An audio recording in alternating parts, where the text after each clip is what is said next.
ఈ స్కూల్లో ఇప్పటికే చాలా 11 బ్యాచెస్ అయిన ఎస్ఎస్సి, సిబిఎస్ఈ 8 బ్యాచెస్ పూర్తి చేశారు.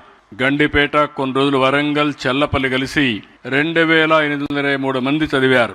గండిపేట నుంచే 2124 మంది చదివారు. 2015లో జూనియర్ కాలేజ్, ఇప్పటి వరకు 9 బ్యాచ్లు వచ్చాయి. 2016-17లో డిగ్రీ కాలేజ్ స్థాపించారు, 7 బ్యాచ్లు వచ్చాయి.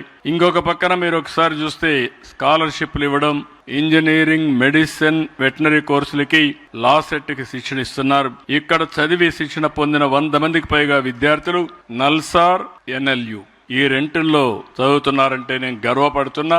నేషనల్ ప్రెస్టీజియస్ యూనివర్సిటీలో ఒక రోజున సగం మంది లాయర్లు ఇక్కడ చదువుకున్న వాళ్ళే తయారయ్యే పరిస్థితికి వస్తున్నారు. జడ్జెస్ కూడా ఇక్కడి నుంచి వచ్చే పరిస్థితికి వస్తున్నారు. దానికి గర్వపడుతున్నాను.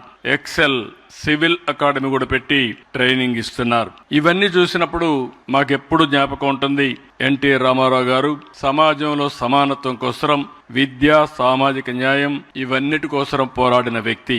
అందుకే నేను ఈ ట్రస్ట్ పెట్టినప్పుడు కూడా ఒక పక్క రాజకీయం చేస్తున్నాం, ఇంకొక పక్క మీరు చూస్తే దేశంలో ఏ రాజకీయ పార్టీ కూడా ఒక ట్రస్ట్ పెట్టి పిల్లలకు చదువు చెప్పించిన దాఖలాలు లేవు. అలాంటి పిల్లలకు చదువు చెప్పించిన ఏకైక పార్టీ, ఏకైక వ్యవస్థ ఎన్టీఆర్ మెమోరియల్ ట్రస్ట్ అని కూడా మీకు తెలియజేస్తున్నా.